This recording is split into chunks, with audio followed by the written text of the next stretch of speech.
Okay. Now it should be good, but I'll probably have to use new links.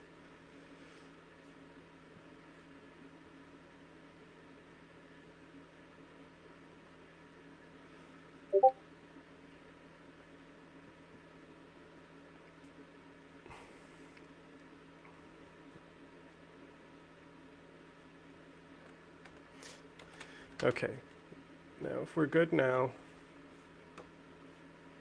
we can get started. And I'll probably mostly just stay quiet to avoid any issues, so you can just talk about the ceasefire and the background on what happened with the ceasefire.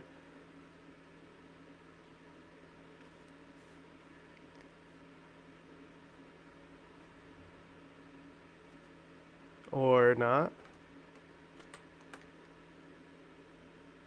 So yeah, should we get started on the ceasefire then? Yeah. Yeah. Go ahead. Oh, there's probably a All right. So delay. basically, a bit of background. Weeks previous to the ceasefire announcement and Abdullah Öcalan being allowed to make a public statement for the first time in years from prison, the head of the far right nationalist party, which is essentially like the Grey Wolves party in the Turkish parliament, who is in a coalition with Erdogan's party, the MKP, basically started suggesting to Erdogan that he initiate some sort of peace process with the PKK. In my opinion, because they've kind of realized that their ground war against the PKK inside the borders of the KRG, the Kurdish Regional Government of Iraq, isn't going anywhere, and they're actively losing it.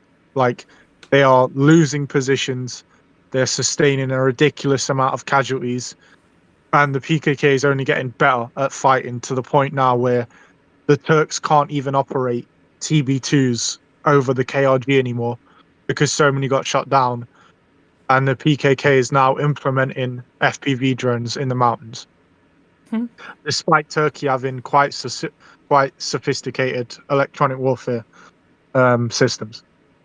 So on the back of that, there have been like behind the scenes negotiations to get something started for, I'd say, over a month now from reporting. Probably realistically, it's been going on for like 3-ish months. And what this led to was the Dem party, which is like the pro-Kurdish left-wing party that's like kind of aligned with the PKK and like the broader Democratic Confederalist movement, was allowed to visit Öcalan in prison and basically receive a statement from him. Now, a lot of people online are like, oh, like, we can't trust this statement. Like, the Turks are only letting release something if it was like censored by them, blah blah blah blah blah. But realistically, Öcalan wouldn't let a statement that he didn't agree with get released by him anyway. Do you know what I mean? He's been in there for 3 decades at this point. Like, he's kind of used to living in a fucking Alcatraz made specifically for him. It's not like the Turks could like really threaten that much against him to force a statement out of him. That was my initial thought, was like, is this coerced? I highly that- doubt it. I yeah, highly doubt interesting.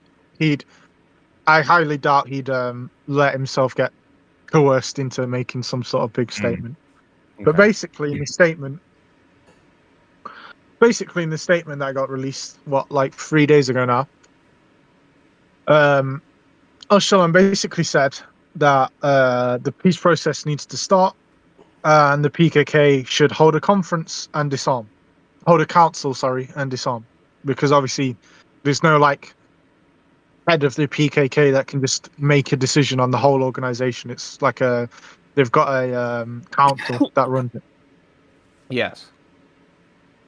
So after that, the PKK said that they'd implement a ceasefire so that they wouldn't go on the offensive against the Turks in the KRG and everywhere else they operate.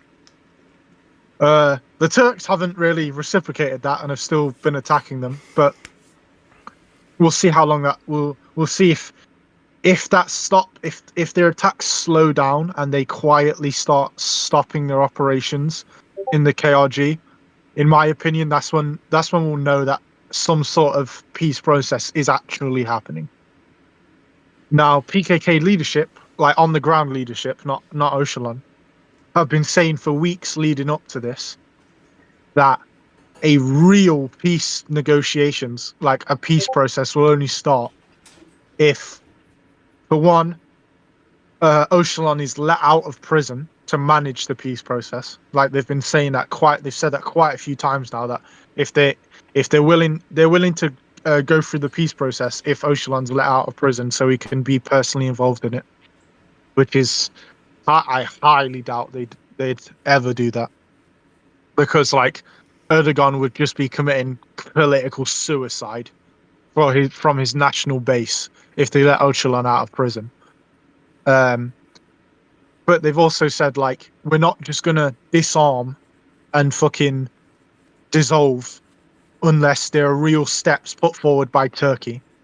Even if Öcalan made a statement, and obviously Öcalan knows that it's his movement at the end of the fucking day that he founded. Like, he's not dumb. He knows his own movement, and he knows that they're not just gonna dissolve themselves on his word. But I think like the discourse around it is where it's been most interesting. But anyway, that's my like initial statement. Anyway, before we get into the discourse, Jack, yesterday you had a few questions for me, and we kind of did a rapid fire thing. So I figured you could go through those questions and see what a different perspective is, so I don't like repeat everything I said. But you had some pretty good questions. Also, if anyone has cams, turn them on because it helps engagement.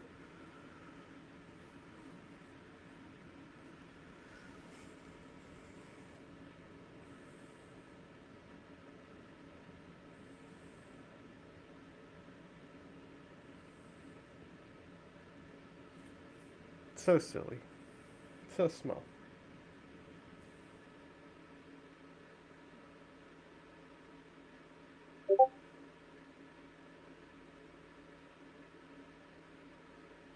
You may have to refresh to get the cam on too.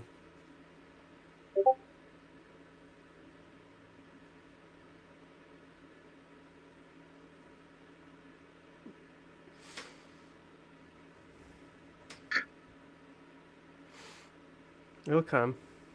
We believe in you. They clearly want to access the cams. It's because of Restream. So Restream also is trying to so two programs are accessing the cam, which is why Discord's being overridden. So you need to let them start on the Discord and then load the Restream.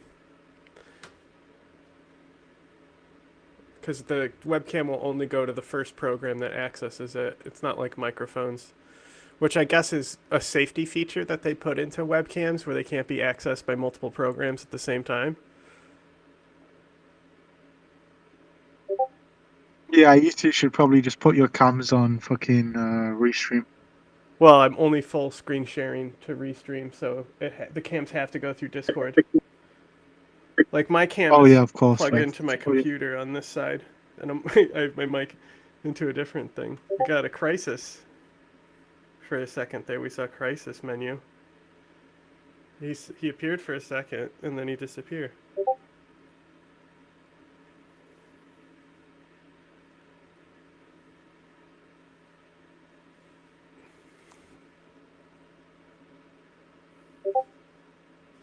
Oh yeah, we are definitely serious around here.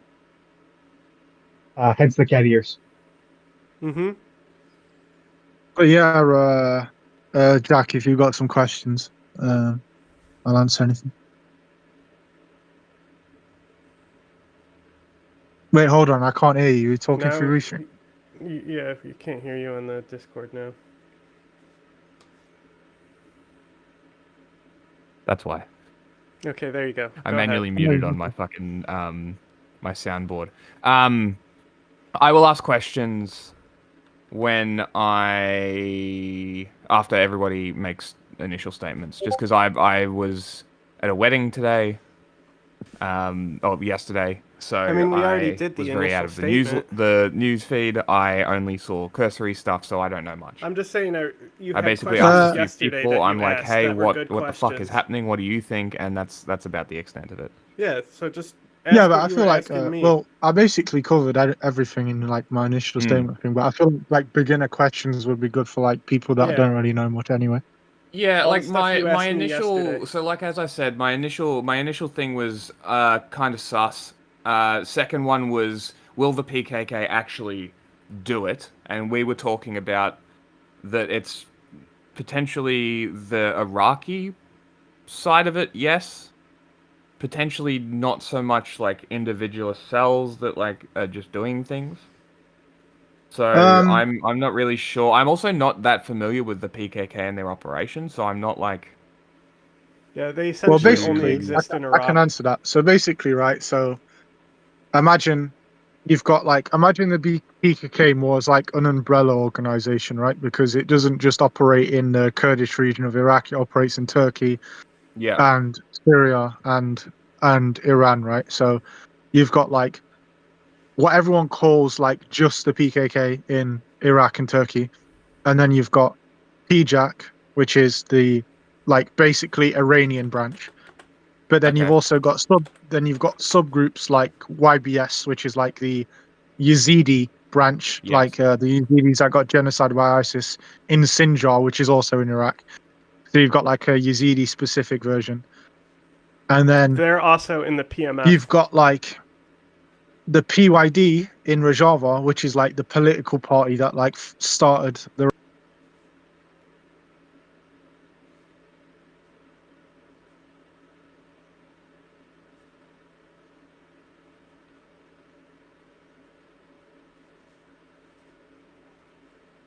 Yeah, I got it. Did you say, James? You cut out. Nothing, I have to do it on this side. I just need my mouse.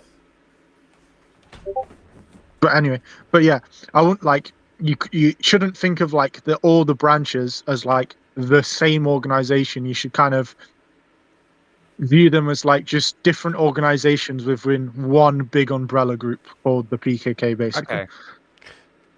Okay. And with their operations, inside Turkey, it's mostly like recruitment, uh, assassinations of like Turkish fascist groups and Okay. like prominent people linked to like the Turkish nationalist like far right movement. Like the Grey And Wolves. then like yeah, those kind of Yeah. guys, or even like guys associated with like the MKP and the AKP, the two leading, sorry, the MHP and the AKP, the two leading government parties.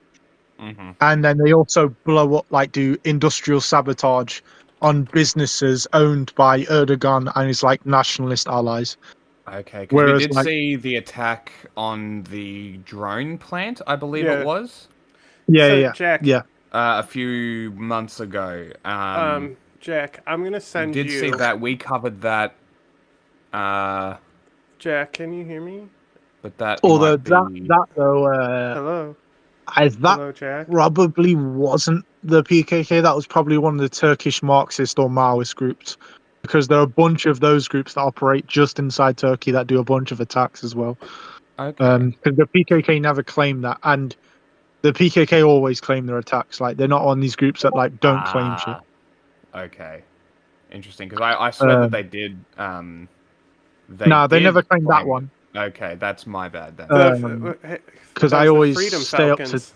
up to date on the Telegram stuff. They didn't claim that specific one, but yeah, and another thing though that the PKK are really active in doing inside Turkey is basically they have the youth branch. So it's right now Yeah. it's YPS. It used to be YDBH, but basically the youth branch, what they mostly do is like um kind of like like political hooligans in Europe, how they'll like basically go out and in the streets and like fight with the police and like Yes. opposing groups and shit. They basically do that kind of stuff. Like they'll go out and like terrorize the police and the local army that's deployed to Kurdish neighborhoods. They'll like fight with like the Turkish mafia and shit like that, like stuff like that. And Okay. then obviously when they're older, they'll go to the mountains and fight. And this is like the main thing. Like when you think of the PKK or hear about it, this is like the main thing you hear Yeah. about, which is the active ground war in the Kurdish regional government In of the Iraq, mountains. Yeah. where in the mountains, where basically the Turkish military has a presence in those mountains, even though it's sovereign fucking Iraqi and Kurdish regional government territory. And And they're Iraq is fine basically with this? Iraq doesn't really have the power to do anything. Okay. To be honest, bro, they don't really have the power to stop them. Like they could tell them to fuck off, whatever, but like, what the fuck are they? Well, like the Turks are just not gonna listen. Yeah. And basically, there is really serious fighting there, and has been for years because, like 5-ish years ago now, the Mm. Turks started launching these operations like every single year in the KRG to like try and occupy more and more land, like more and more mountains, and like kick the PKK out of their like all their cave networks and stuff. But Mm. it's kind of just been a disaster for them. Like they've lost fucking so many guys, like hundreds of killed every year on their side. Like they get like they set up like outposts on mountaintops and they just get overrun constantly. Hmm. Like they fucking The the Turks TB2 do. drone. Yeah, the Turks just get like they send like fucking like their army guys out into the mountains where they're not used to the environment. They don't live there Yes.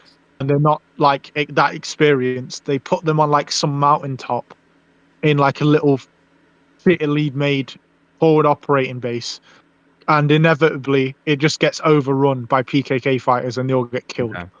Um, And they get it then free base. yeah, basically. Well, free equipment mostly. They basically just run in Yeah. there, ransack all their equipment, and get off. Basically, just a free loot Okay. drop. Yes. And now they can't even, their Bayraktar drones, the TB2s. They Yep. can't even fucking operate those over the KRG anymore because they keep getting shot out of the sky by the PKK. I thought So they it's didn't kind have of anti-air. I thought that the no anti-air was a big issue. well, they remedied So, that like a year and I a bit think- ago. I think if Okay. to interrupt, I'm gonna just flip to this and then turn it off again, just to let you know I wanted to interrupt. So the other thing you So were that- asking about, That's a really good way to do it, honestly. Just interrupt on the Discord. yeah. So the other thing you were asking about is like, and I was saying is like, what is the purpose? Like, what is the point of the PKK to even exist today?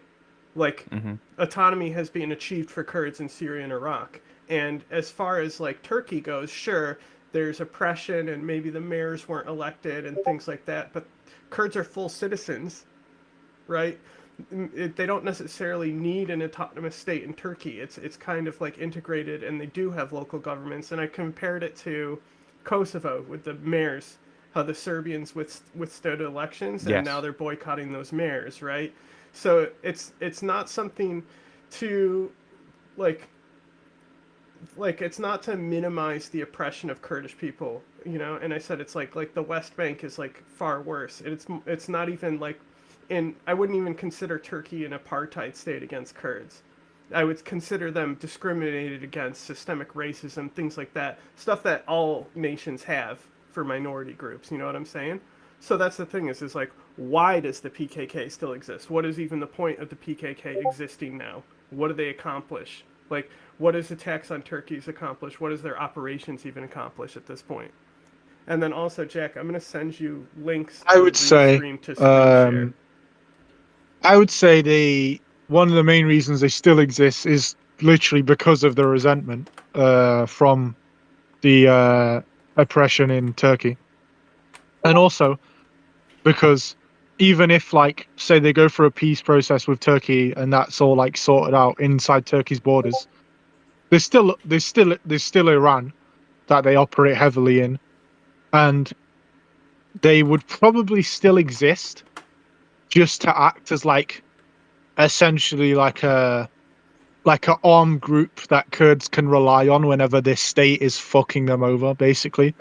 Like, I think some version of them is always going to exist. Like, even if they get like legalized and politicized, like Sinn Féin did, for example, from the IRA. I think that's like the next evolution, at least in Turkey.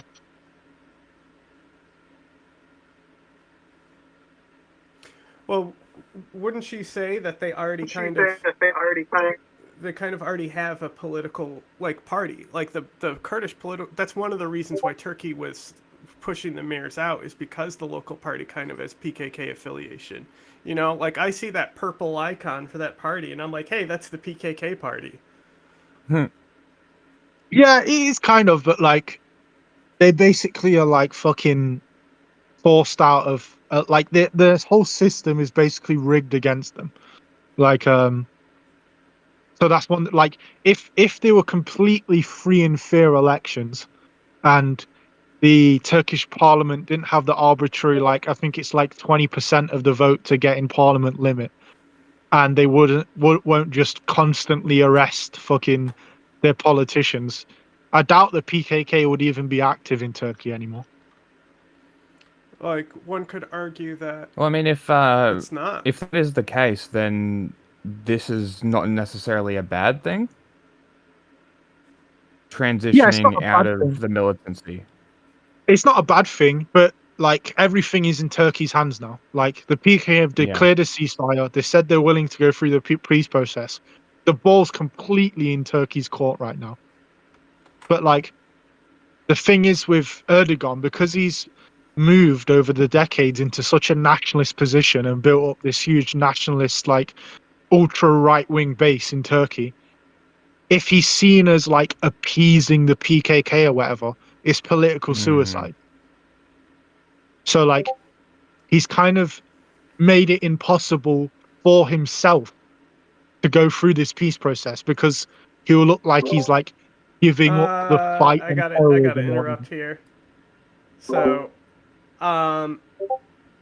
Erdogan may have almost lost the election last time, but I think democracy is dead in Turkey. Like, Erdogan, political suicide. That's what I hear about fucking Putin, you know? Putin can't do this, it's political suicide. Putin isn't fucking going anywhere, neither is Erdogan. The last election was the last chance to get Erdogan out of power.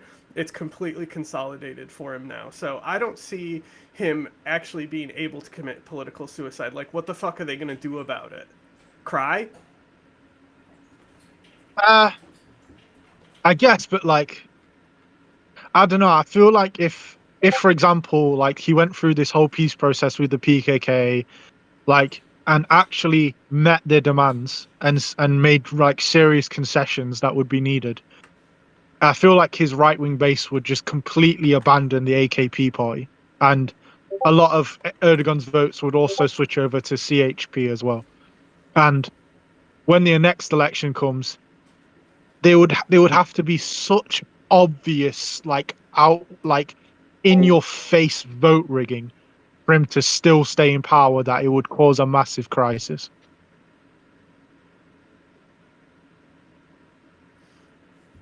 Okay, and Jack, Well, who I've else sent you is there plenty of in links to look Turkey at. other than Erdogan? I mean, there's the CHP party, which are like, God, how would I even describe them? They're kind of like social It's like Hitler and democrat. Mussolini. Yeah, yeah. The thing is with CHP, they're also really bad. Like they fucking hate Syrian refugees. Oh. They still have like a lot of anti-Kurdish rhetoric, even though they're not as extreme as AKP or MHP. Like, it's really bad, man. It's really fucking bad in Turkey right now. But like, at least like the head of the CHP doesn't want to be like a fucking like semi-dictator like Erdogan is. Hitlerite. Yeah, like I'd say like CHP has bad policy, but they still like believe in like electoral democracy. Whereas Yeah. Erdogan is basically like Erdogan is kind of like Orban in a way, where he like pretends to be about democracy when in reality, he's just used his position in power to rig as much as the electoral process and the media environment as much as he possibly can.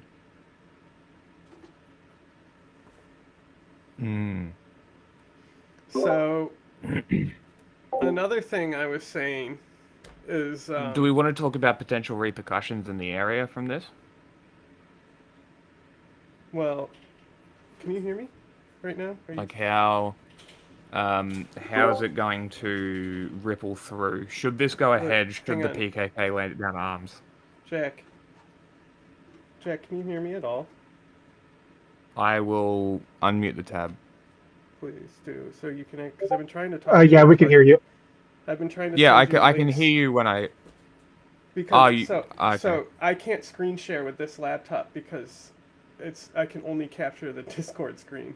So I sent you infographics and stuff to pull up for all different stuff, and I'll keep sending them there. Where? Another thing, does it echo when I do this? Like only if we're on stream. Only unmuted the tab. So, but this is the other thing. I don't know if it echoes for you. I don't know if it's echoing because I can hear you on Discord or it's echoing through the Twitch. Yeah, exactly. So that's why I said I'll just interrupt there so you know to unmute the restream. So because I don't want it to overlay. But, so I can hear you now, but I can also hear myself. Yeah, as long as it's going out fine. Hmm. You know?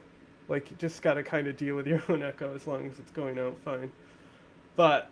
Yeah. But, anyway, what I was saying is... I don't expect Turkey to stop military operations against Kurds in Syria if the PKK disarms. So, what I was saying is, if you're in the PKK, why? You know, like why are you not in the SDF? What is the PKK actually doing in Iraq? What do they accomplish? Fucking nothing. Nothing. There is no other than, and that's the thing, is it was obsolete when ISIS rose, and they ended up being essential to saving the Yazidi. So, like, are we just going to keep Should them we around stream to in case Rumble? ISIS rises Sorry to interrupt. Do you want to stream to Rumble? I wasn't. The honestly, reason why I turned it off yes. is because I thought James would be the third channel. But No, I guess we can share to infinite paired platforms. That's kind of cool. I'm going to turn the Rumble on. I just did. Because I think, we should be streaming this sort of stuff to Rumble, because if we can get chuds watching this content, excellent. Also, because if we can force education on them, then we win. I figured right after this we'll start a Bong Slut movie. Yeah, I think that was the plan, wasn't it? I was seeing with you because normally you have to go after something. Anyway. Yeah, it's just because I do need to go make money. I just don't know. There is Iran as well. Timing. Like, obviously, like, if you're in the PKK and in Iran, I'm not judging you. But in Iraq, there's just no point to be in the mountains in Iraq. Like, when the SDF exists. Well, they'd say like the whole point is to kick the Turks out of the KRG, right? But why are the Turks there? Well, to fight them, but it's like a kind of self-perpetuating thing. That's like, what I'm saying. If the PKK are there, the Turks are going to be there. And if the Turks are there, well, Kurds are going to see that as occupation, so they're going to join the PKK and fight the Turks. So, where did you send those links? Restream chat. The Restream chat. Like, if you go on the Restream page, there's a little private chat thing at the bottom. But yeah, like, the thing is, like, Turkey knows that when they occupy parts of the KRG, it just increases PKK recruitment. And I feel like, honestly, it's kind of like, it's almost on purpose at this point that they're doing it so that the PKK can stay more relevant, so they've got an excuse to fucking do everything that they do against Kurds. Also, I just want to, if Alan was here, he would back me up on this. And this does not apply to the SDF, but the PKK, like, there's way too much apologia for them. Like, I know a few people whose family has been killed for them just because they like basically disagreed with their goals and methods. You know, like they kill political dissidents if you don't agree with them. They'll fucking kill you. You know, and like they don't. Nobody focuses on this. They only focus on the whole child abduction narrative, which is a false narrative anyway. You know. Yeah, the whole child abduction shit is just like nonsense. Like 99% of the time, it's like some fucking young Kurdish girl ran away from her family because there was some insane like domestic abuse shit going on, or like Yeah. they were running away from like an arranged marriage, and then Yeah. like the family like complains to like the Turkish fucking government to get their kid back or whatever. And we go into this on our third episode 3 of Altec. We actually go into the abduction narrative with why it happens. Hey, look. Green chair. Oh, it puts it up in a little tab there, and then maybe I can click Yeah. it here.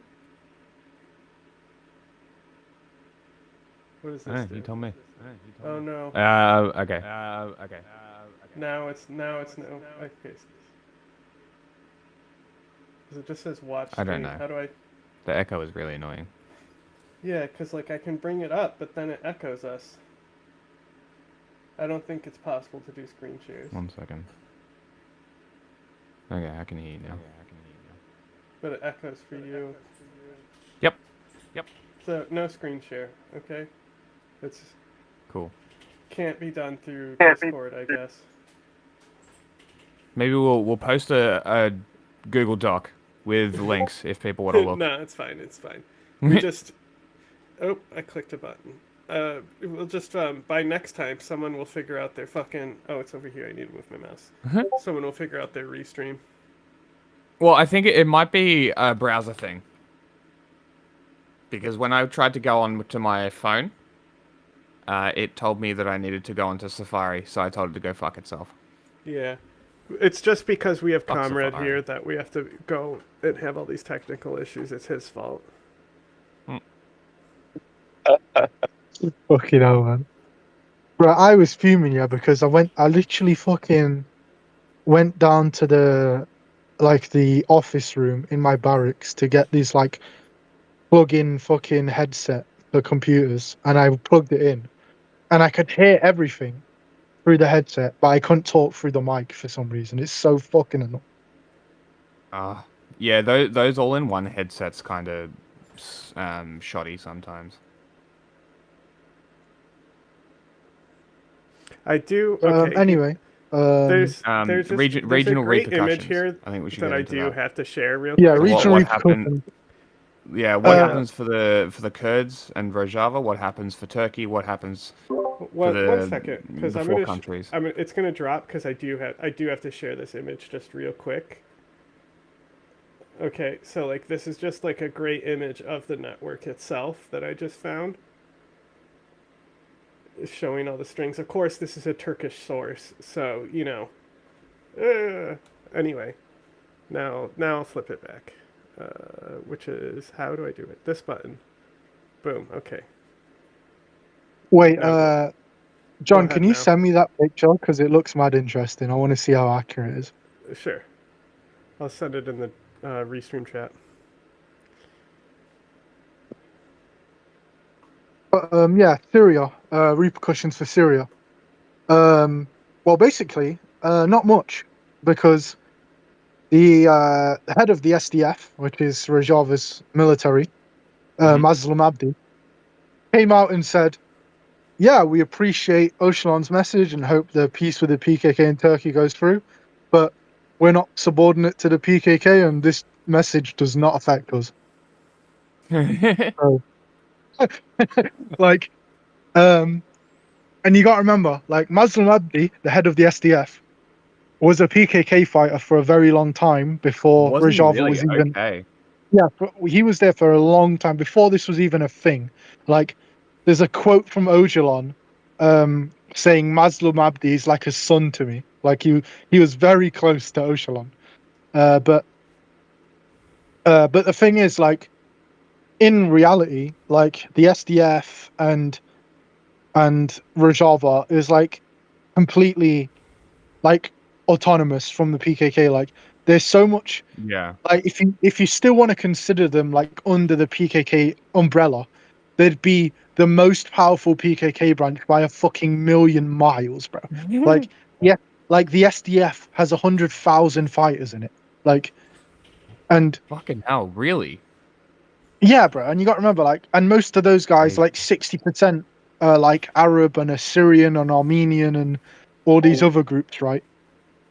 So Yeah, because like that was going to be my next question is like like the SDF isn't exclusively Kurdish anymore. It's like including yeah, yeah, everybody. yeah, exactly. So like, why would the SDF, which represents millions of people and multiple ethnicities, be forced to dissolve itself because the PKK potentially might through cease? Like, it doesn't make any sense for them to do that, Yeah. right? Yeah. In Turkey, like, God, the outcomes could be so wide ranging. It's kind of crazy. Like for example, the nationalists could lose their fucking mind that the Turkish government is doing a peace process with the PKK.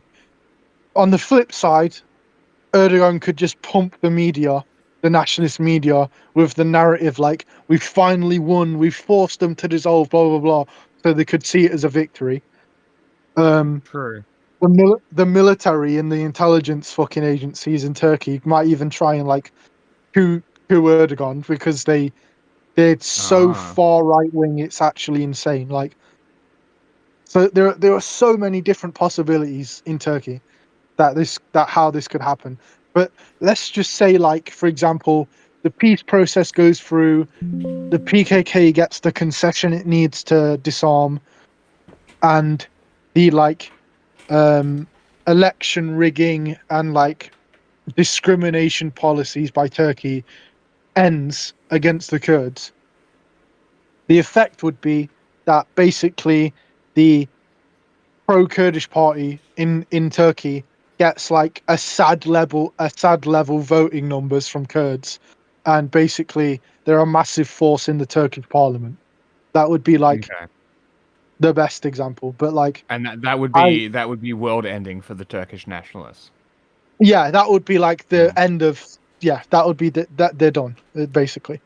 Okay. Um, there would be so much, and the thing is, right? I feel like even if all that happened, the consequence of that would be like Grey Wolves and other Turkish nationalist groups would basically just start doing terrorist attacks against the Kurdish party in Mm. Turkey because Okay. like they already do that on a low level, and they control the Yes. fucking government, and it's completely rigged against the Kurdish party anyway.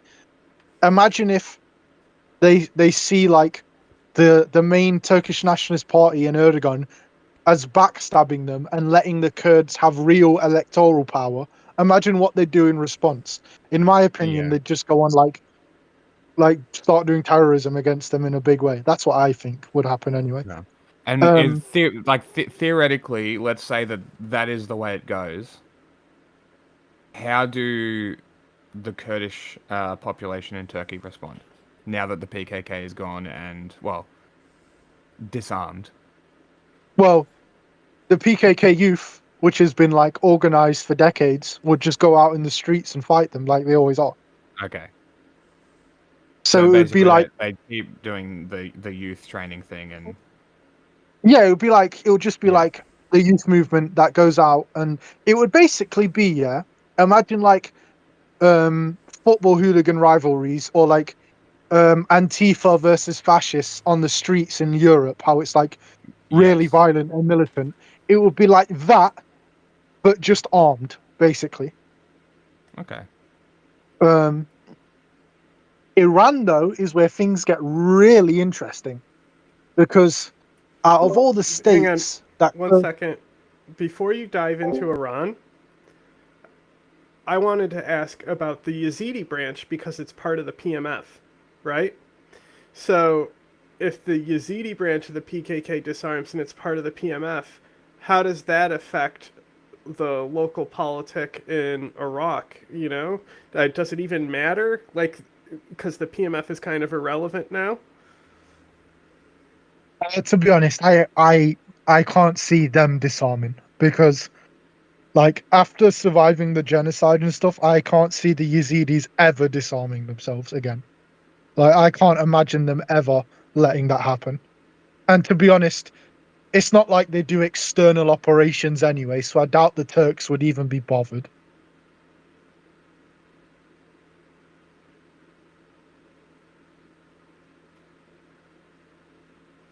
But yeah, when it Iran. comes to Iran though, it gets really interesting because yeah, out of all the states that Kurds live in, Iran is probably the in fact no, it's not probably, is definitely the most oppressive towards them.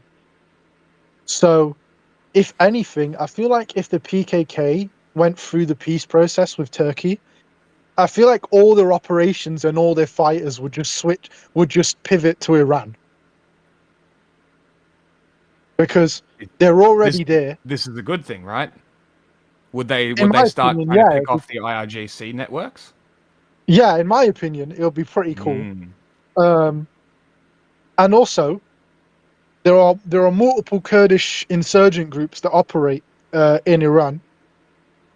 There's the PKK, which is the local branch is called PJAK. Then there's the PDKI. Then there's the like more traditional Marxist group like Kamala, and like a bunch of other small networks. And I feel like if the PKK came in with all their infrastructure and all their fighters, those other groups would also work with them, which is traditionally how it operates in Iran. So like, just get swamped basically with an extremely experienced and competent insurgent movement that doesn't even have to worry about Turkey anymore and can basically just focus on Iran. And that's not even considering the fact that the PKK in Iran heavily coordinates with the Baloch insurgent groups in Iran as well. So it would be like a two-pronged war basically. Yeah, because And it's two different sides of the state.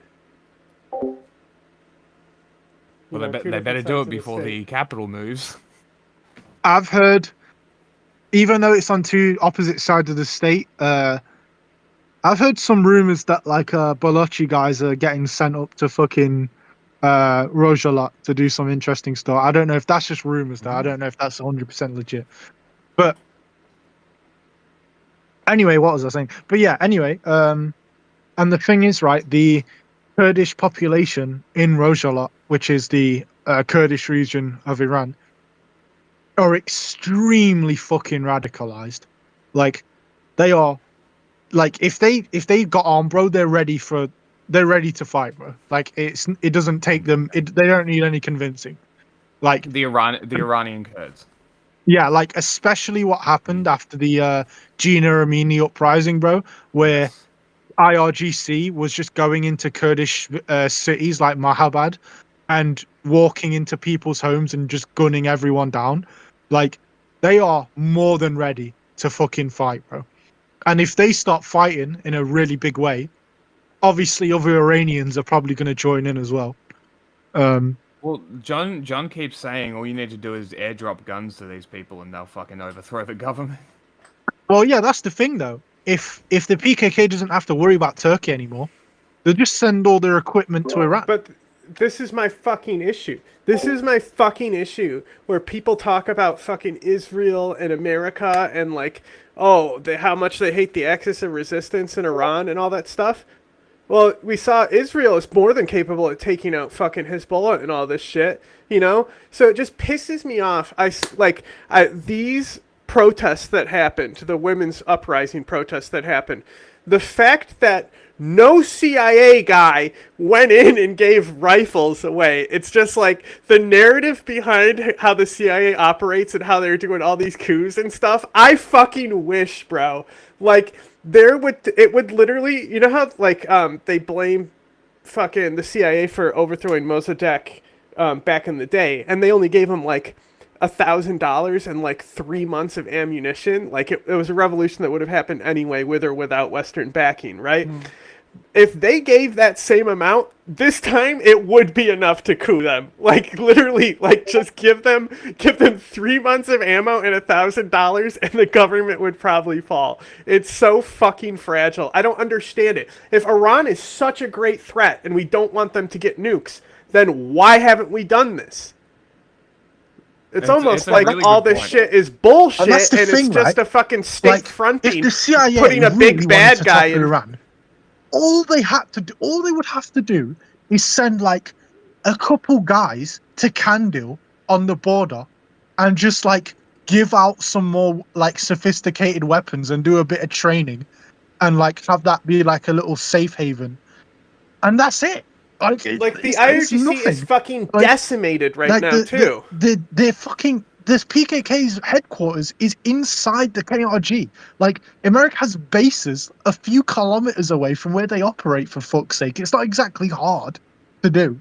Like, it's crazy, bro. Like, I remember I was on some huge like OSINT space while the uprising was happening. Because if you remember, like while the uprising was happening, like loads of like Kurdish activists and stuff were getting in these big spaces with like all these like Western analyst types and like big OSINT accounts. And I basically just went on and said, like, yo, like, if you want this to happen, all you have to do is convince the American government to support the Kurds in Iran, and the Ayatollah and his regime is fucking gone. Or Israel.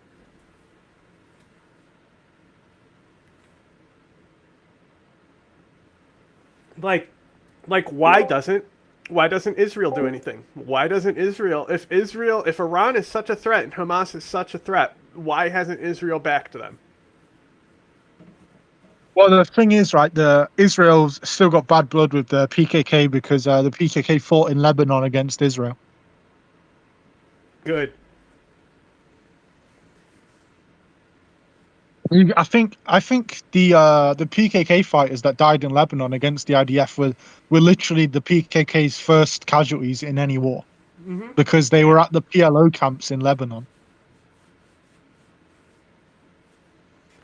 Pretty good track record. So how much do inter-Kurdish disputes hold them back? Would the Kurds from Iraq or Syria really wholeheartedly support those in Iran if they get? Yeah. Inter-Kurdish disputes don't matter when it comes to Iran. Yeah, 100%, bro. Like, when it comes to like, when you talk about intra-Kurdish disputes, it's usually disputes between like clans or political groups inside their own region. When it comes to things that affect states that are oppressing Kurds outside their own region, like, there's no dispute at that point. It's a united front. That's why, for example, Baful Talabani has his own special forces unit operating alongside the SDF, and why you have fucking Kurds from Rojava going to the KRG in the mountains to fight, and why you have like Iranian Kurds in the YPG fighting. Like, when it comes to like foreign states, bro, like the disputes don't come into effect. But yeah, this entire thing with Iran, like the fact that they're still in power is really what has blackpilled me to understand, that like they literally are there because the U.S. wants them to be there. They're like, it would cost basically nothing. In fact, we would make tons of money, because Iran has the oil and control over the Strait of Hormuz, right? So there's only benefits to the U.S. doing a coup in Iran, you would think. So why haven't they? And this is kind of what aggravates me. Why do you think they haven't, right? You think it's like drum up support for like you always need an enemy or something, or like, surely it can't just be that. You would think. I just don't get it. I don't get it, because this is what really like has like blackpilled me to start to understand like how much bullshit the general discussion that your average like layman is going to have about Iran.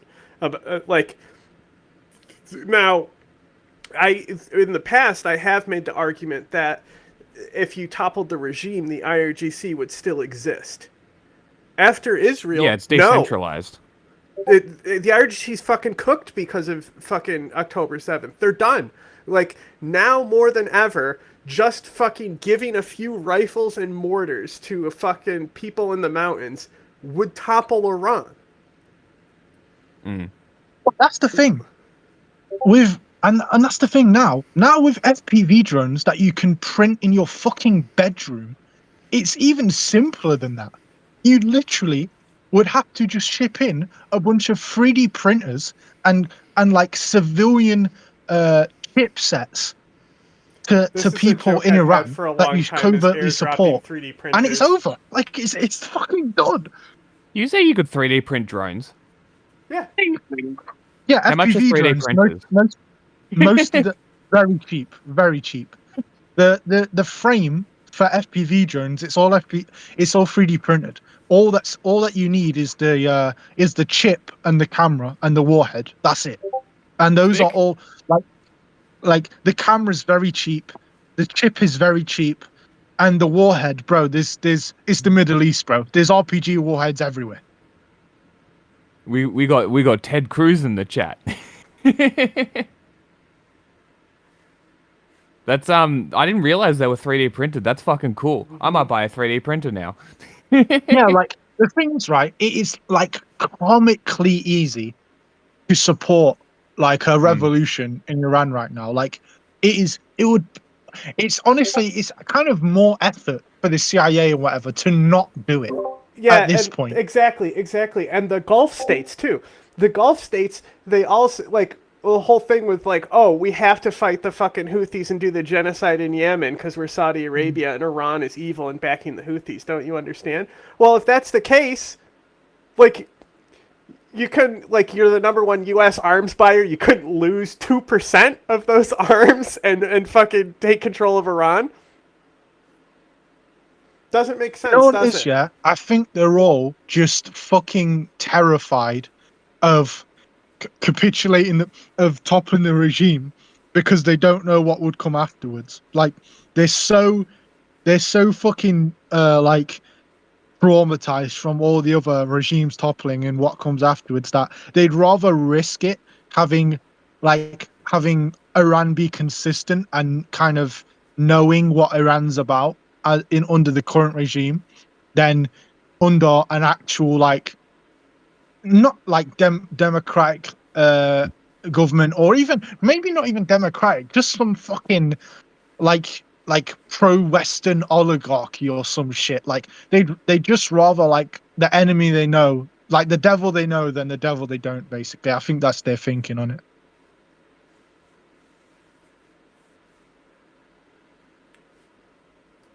I'm just saying, I don't buy it. I don't know why it hasn't been done, but anytime I hear them talking about Iran and how Iran is a great evil and stuff, this is like, then all I think is, then do something. You know, they tried to associate Iran with October 7th. Why?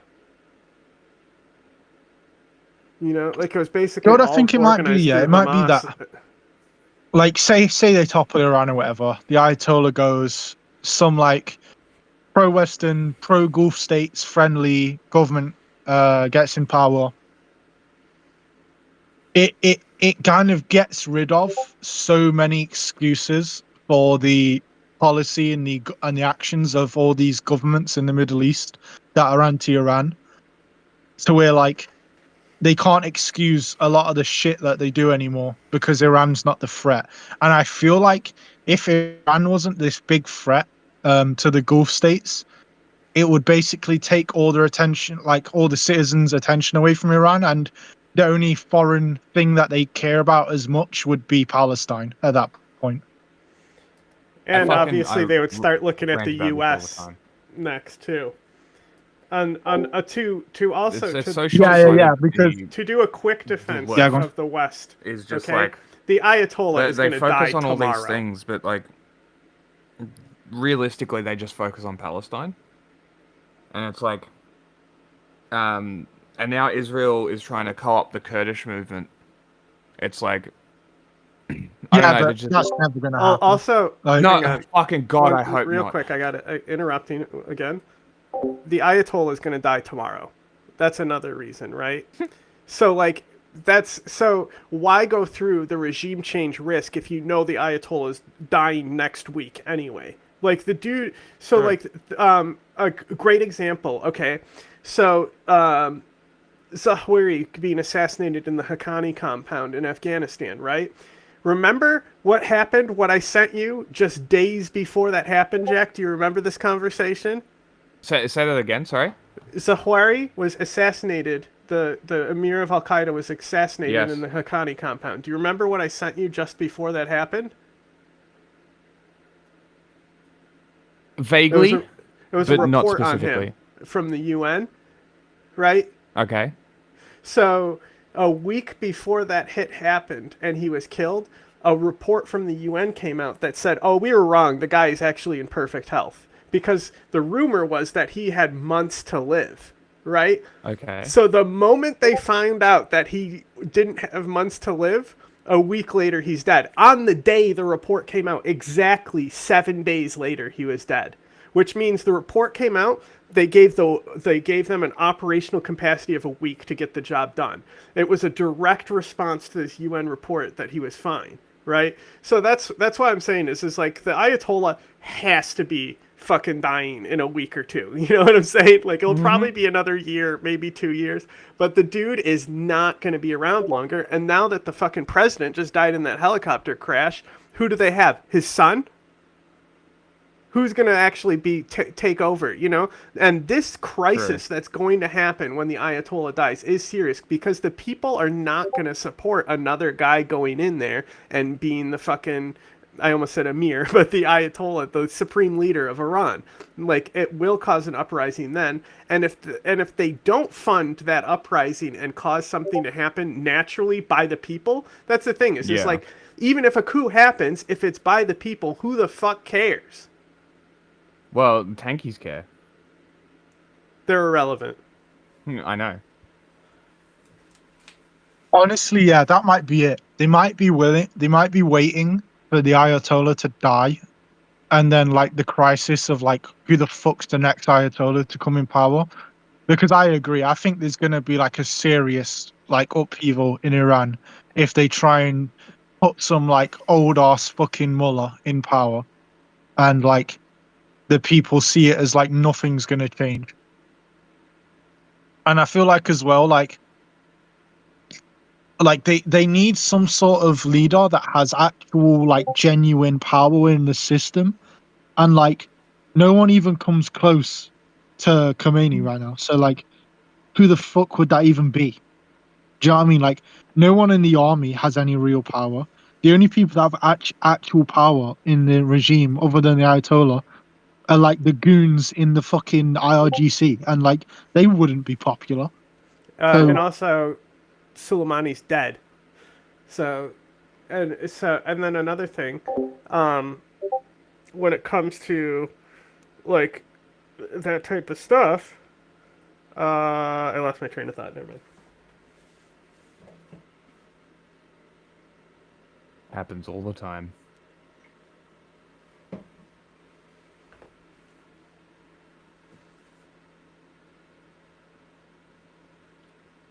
yeah, I feel like Soleimani was the only option. Like, who else is there? Like that he even has a name even close to Soleimani? Like, no one. No, he really was. Eh, maybe. Fuck it out. Imagine they just bring him back. There's always an option. That would be hilarious, bro. As much as he was a bastard, that guy was so funny. He was so fucking funny. I mean, Ahmadinejad did run this last election. Is that the one that Bruno likes? Popular though? Yeah, he was in the last election. He got like no votes.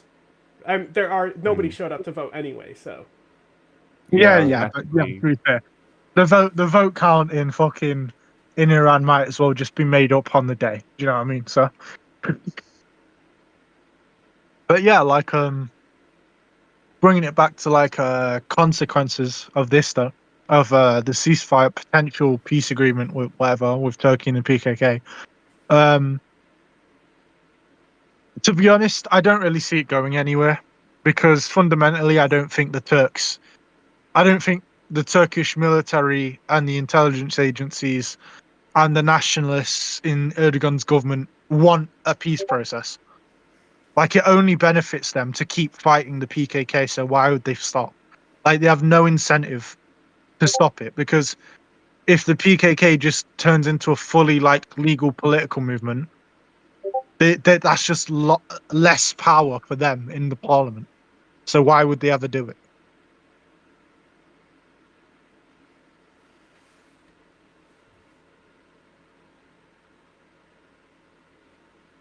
Like, and my opinion is the only reason the head of the MHP party even started this whole thing was because he kind of this kind of starting to realize that the war in the KRG isn't doing anything, and if anything, they're kind of losing that war.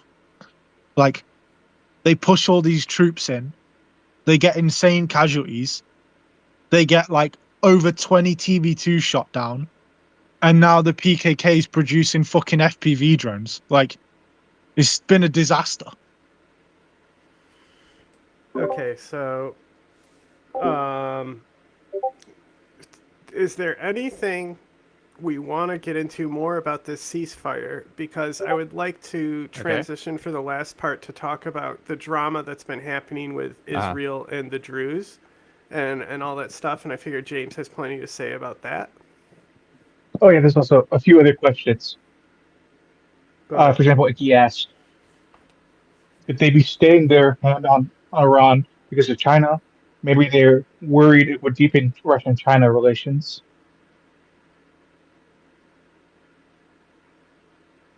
I mean, What, you mean like, I mean, like Russia and the West China. isn't- Russia owns China. No, sorry. Either way, China's basically owns Russia at this point, right? So how would that increase their relationship? Oh no, but I thought you meant like the reason the West isn't pro toppling the Iranian regime is that the Russians and the Chinese, they'd get backlash from Russia and China, basically. Okay. I mean, yeah. I mean, they wouldn't be happy about it, but also, fuck off, you're also doing imperialism. You can't really talk. Like, China's literally in the middle of the South China Sea enacting imperialism, and they want to talk about overthrowing governments? Russia's in Ukraine. Like, I don't understand why the global community even entertains them talking, to be completely honest. You know what I mean? Like, it's comical that they even get to have a say. And especially, like, as John said, if it is done by the Iranian people, who gives a shit who gave them the guns? True. But James, did you have any questions about like the whole PKK thing?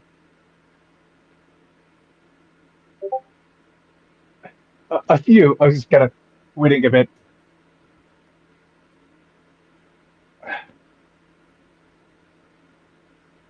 How do you think Well, the new Syrian government is perceiving the ceasefire between Turkey and PKK? Wait, how do I think who's perceiving it? The new Syrian government. The new Syrian government. Which government? the Syrian. Oh, the new Syrian. Oh, Shara or Jelani. Jelani. It's hard to say because, like, Muslim Abdi, the commander of the SDF, has already said like it doesn't affect us. So like, he probably doesn't see it as a major thing. Like, he probably sees it as a positive, like that the Turks might get a bit more off his back and a bit like less like trying to force him to be confrontational with the SDF.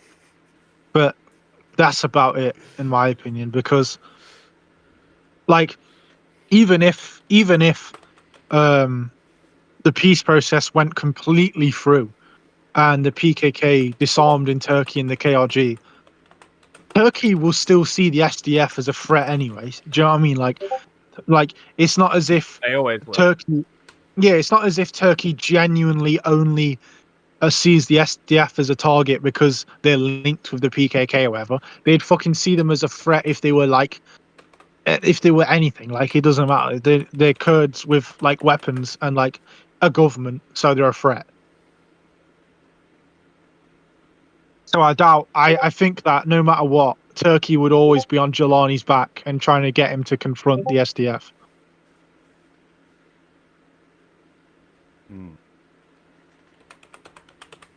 Because wasn't Jelani trying to disarm the SDF, trying to get them to integrate into the Syrian Defense Force, like Yeah, but I think they've kind of dropped the that at federal this one? point. Okay. Because I always said, like, when I first saw saw that, yeah, because like when I first saw that, I was just like, why? Like, well, in my opinion, collaborations is the way you should be going. In my opinion, that wasn't what he wanted to do. It's what the Turks were trying to force him to do. Because, like, Jelani's not an idiot. Jelani knows that, like, Kurds aren't just going to fucking disarm themselves while Turkey Yes. occupies Syrian territory. Like, he's not stupid. Yeah. So, like, You'd I wanna feel hope like the so. Turks just told him to do that to, like, feel out what the response would be from the SDF. Yeah, And the interesting. response every time it was brought up was like a full-on no. We're not No doing that. other words needed. No. Yeah, like but I feel like we should transition into like Syria general because there's so much shit that's happened like just this week. Well, I think we've covered most of the PKK Well, that's what I Oshawan was stuff. saying. Is there anything we I missed? wanted to talk about Israel and the Druze and all that stuff that was going on, and I figured James had a lot to say there. Oh yeah. There's another separate question about Somalia and Al Shabaab. Any chance you can answer that really quickly? Yeah.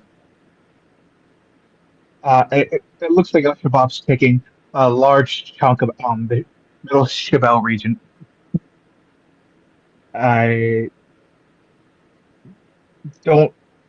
haven't really seen much in the way of a counteroffensive from the Somali army, and it's not quite faring well with the federal government right now. Yeah, man. You know what's crazy, bro? The fucking Puntland government is doing a really successful offensive against ISIS, but the actual Somali federal government can't do it. It's crazy. Oh yeah. Puntland's government and its advisors are very good. FGS has a Apparently, they're more getting air clannish support by problem. the UAE. Could you repeat that? Yeah, Puntland has been getting like covert air support by the UAE, by the way.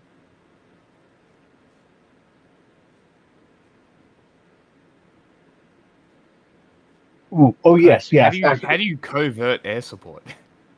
Well, they're just not. They're just not saying anything about it. Oh, okay.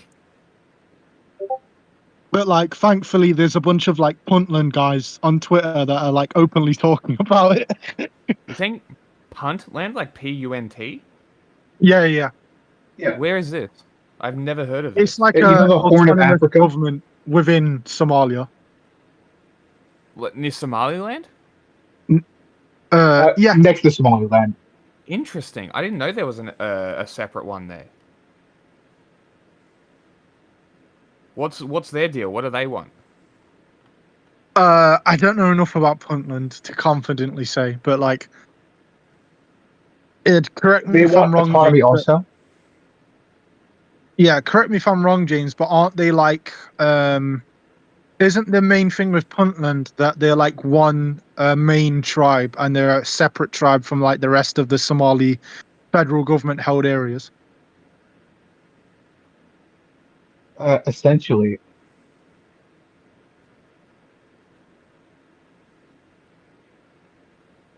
Bro, it's crazy because two fucking British drill rappers recently are wanted by the federal Somali government because they joined the Puntland forces. They run away from a murder in the UK. Hilarious, by the way. Yeah, Funny. fucking hell. But yeah. What was like your question with Somalia? Like, what do you think should happen? Oh, yeah. Mo, to clarify here, Somaliland wants autonomy and basically full independence. Puntland's more comfortable with the federal system as long as Mogadishu doesn't fuck with them. Yeah, but I feel like I mean, I'm that's pretty kind of fair. surprised though that like JSOC hasn't really done anything about like the Shabab offensive.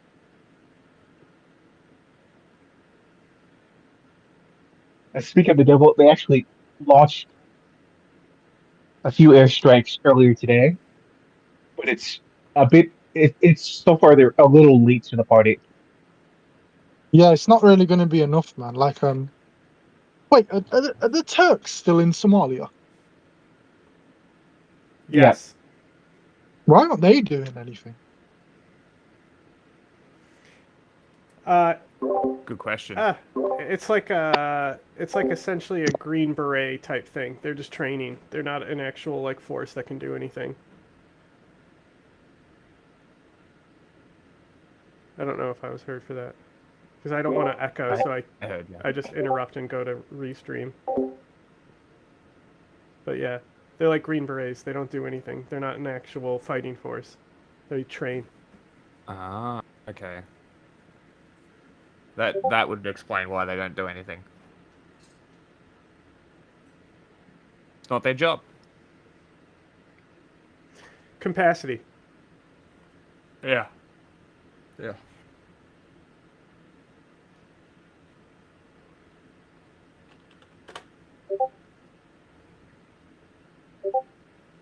Okay. Syria?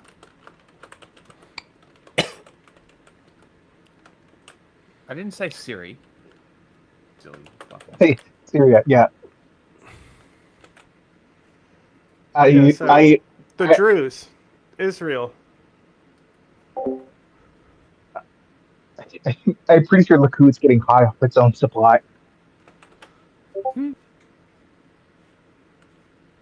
Uh, it, the Druze, you should really speak for your own entire groups of people, but Druze are a minority in southern Syria, right? It's a large minority, but it's still predominantly Arab, and Israel's sort of pushing up its buffer zone that's basically a miniature conquest plan,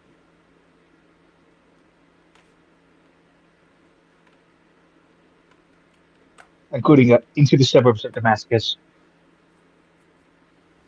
Because I saw a map of Syria that had a big Druze section cut out of it up to basically Rojava and something about Israel. The fuck was that? Was that anything, or was that just a projection? No, that's just some meme that's going around Twitter. Okay. It, actually, Okay. it's a meme, but it's a Hasbara sort of talking point increasingly. Yeah, okay. They are halfway serious about it. Yeah, well, I mean, I'm assuming Israel, while the Likud is still in power, are still hunting for Greater Israel. Well, the thing is, right? The way I see this is they're using like the threat of, oh, we'll come in to protect the Druze as kind of a Exactly what I pressure was going to point. say. Yeah, they're using it as like a pressure point against Jelani's government to act in ways that they want them to act. So, for example, right, and the reason they did this with Druze, by the way, specifically, is because one, they're close to the border, and two, there's a significant amount of Druze in Israel proper.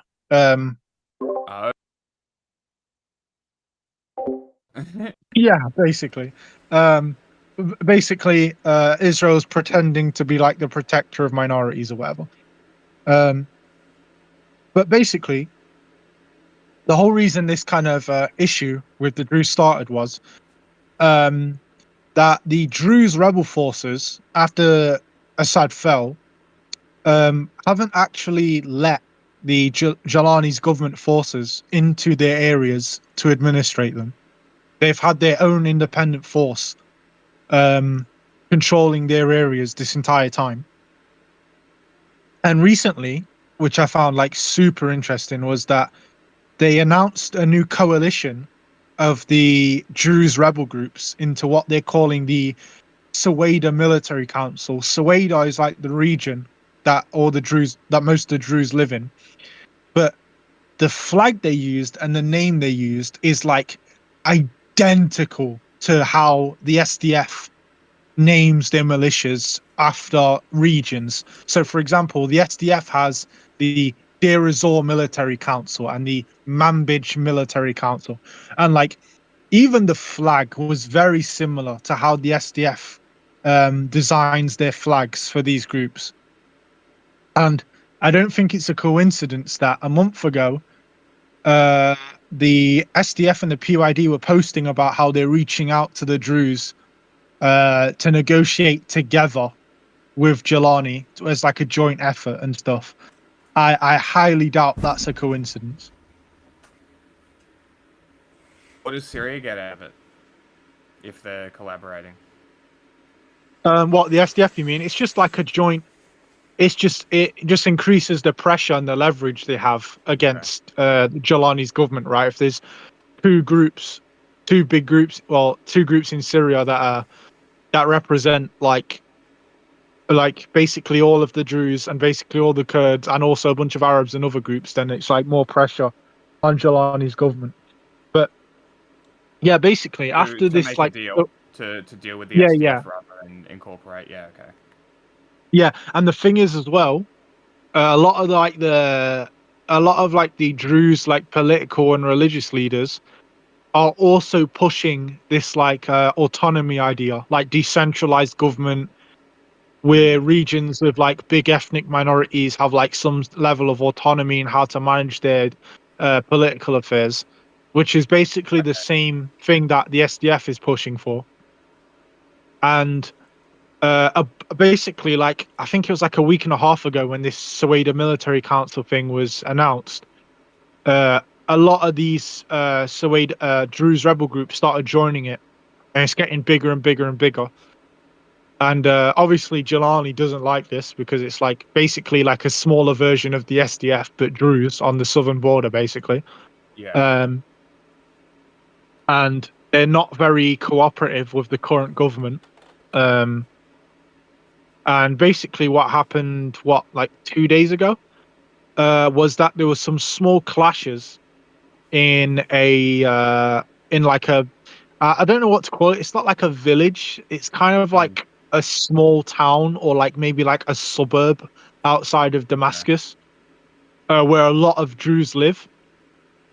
Between like Druze like fighters, like rebel fighters, and Jelani's forces on the ground. Yeah. And after that happened, the Suwaida Military Council said they're mobilizing to protect the Druze in this area. So it looked like there was going to be some serious like confrontation. That's when Israel stepped up and said, "Oh, we'll protect the Druze or whatever. Like our Druze brothers will protect them. We'll protect the minorities." Blah blah blah blah. But interestingly, like it seems like Israel's strategy kind of worked because not long after that, the Jelani's government and the Druze came to like some sort of ceasefire and deal very quickly after Israel's statement. Interesting. Like it kind of seems like Israel almost got what they wanted. It basically showed Jelani that we will use like conflicts you have with ethnic minorities to pressure you into doing what we want, basically. Sounds very Israeli. How long until they start settling Druze colonies? You know, Like, would they? Or is it more just like a Palestinian thing that they do that? I doubt it because even the Druze wouldn't want Israel to come in and occupy their territory. Yeah. But I feel like a lot of them, like the Druze political leaders, see it as like a convenient way to pressure the Jelani government. Yeah. They can basically turn around to Jelani and say, "Listen, if you fuck with us, we'll just let Israel come in," even though they probably wouldn't actually do it. But Yeah. they can threaten to do it though, and that's a That's major true. threat, man. Because what the fuck, like, Yeah. realistically, like HTS can't really fend off Israel, like, No. Especially so after they took out all the Assad equipment very yeah, shortly man, like, after it was proposed. yeah, man, like, so it's a really cynical but very effective strategy that Israel's using, in my opinion.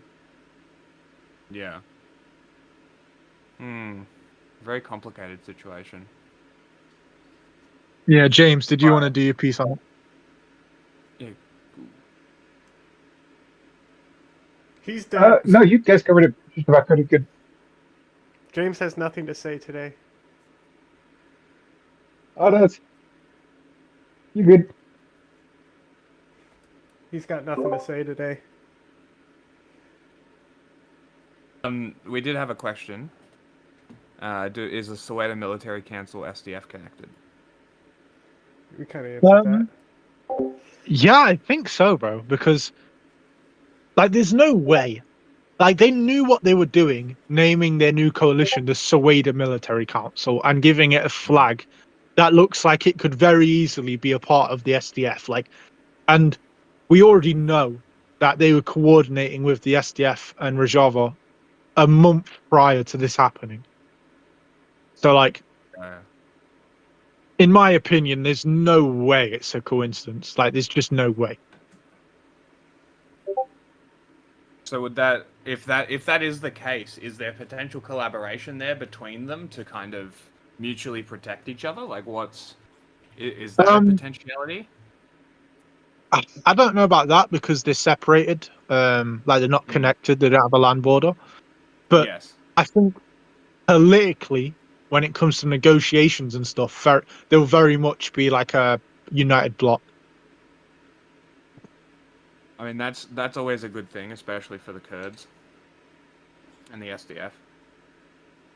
Yeah, definitely. Honestly, bro, I wouldn't be surprised if some like Alawite fucking version happens next, like some sort of like Latakia military council or something Well, imagine happens.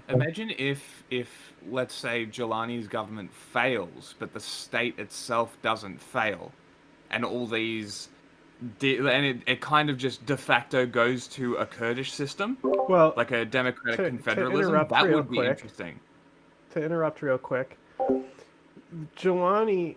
So I talk about institutions a lot. Jelani has stressed institutions. So when we look at Idlib, that was his focus, is building institutions in Idlib, while Assad eroded his institutions and slowly transitioned to a state that was only supported by narcotics. You know, there was no institutions left in Syria, and they fell instantly, and basically the government got a hard reset.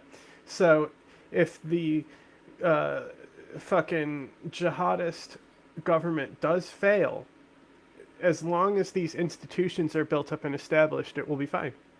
Governments fail all the time. It's only when the state is also failed with no institutions. So there's a difference between a failed government and a failed state.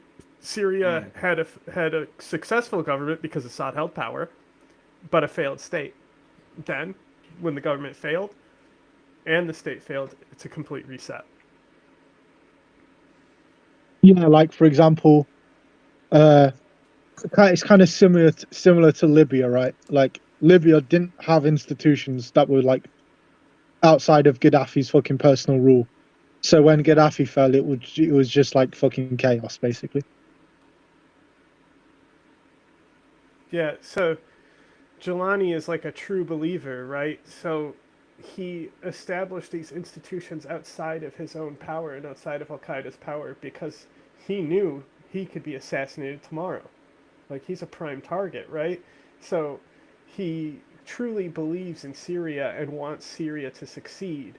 And I think he's more of a Syrian nationalist than a jihadist, and I think that's the difference there.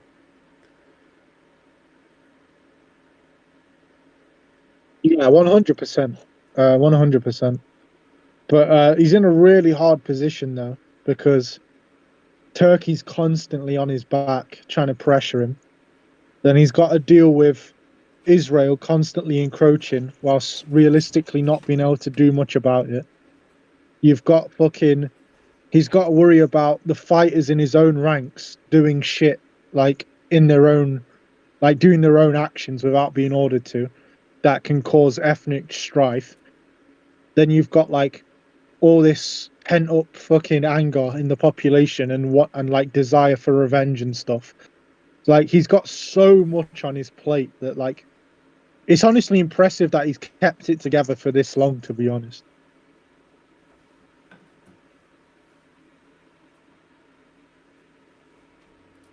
Okay, anything else we want to get into? Anything else for today? Oh, I mean, was there anything that we didn't cover? Was there anything we didn't touch on? Touched on Iran, Iraq, Turkey, Israel, Syria. Jordan? What's Jordan? What's the King of Jordan doing with this whole situation? Does he give a fuck? Not really. No. He doesn't really give a shit. Oh yeah, there was those like little border skirmishes between Lebanon and Syria, but like that didn't amount to anything in the end. Thank God. Yeah, that's about it really. I think we really covered it all. James, is there anything you would want to say? James is shy.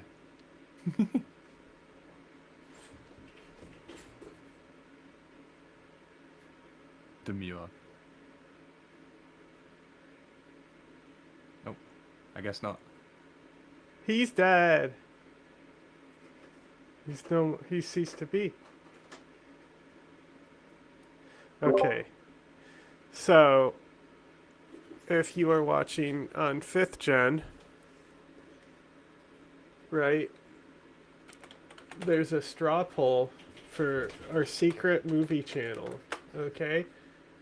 Now, I'll send the link to the secret movie channel where we will continue streaming to watch copyrighted content. Don't say that. That's illegal. In just a second here. Gotta pull it up. I have not looked at the polls, so I don't know what movie there are.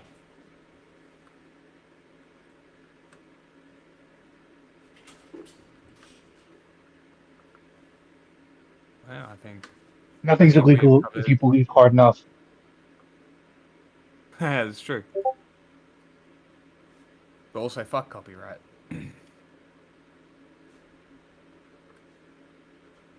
All my homies hate copyright. Especially movie companies. Fuck yourself.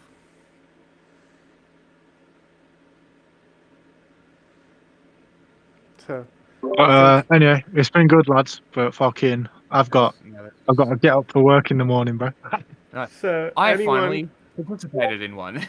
anyone who's still here, if you vote in the poll, we will transition. When we end this stream, we'll immediately transition to the Bong Slut channel and keep streaming from there.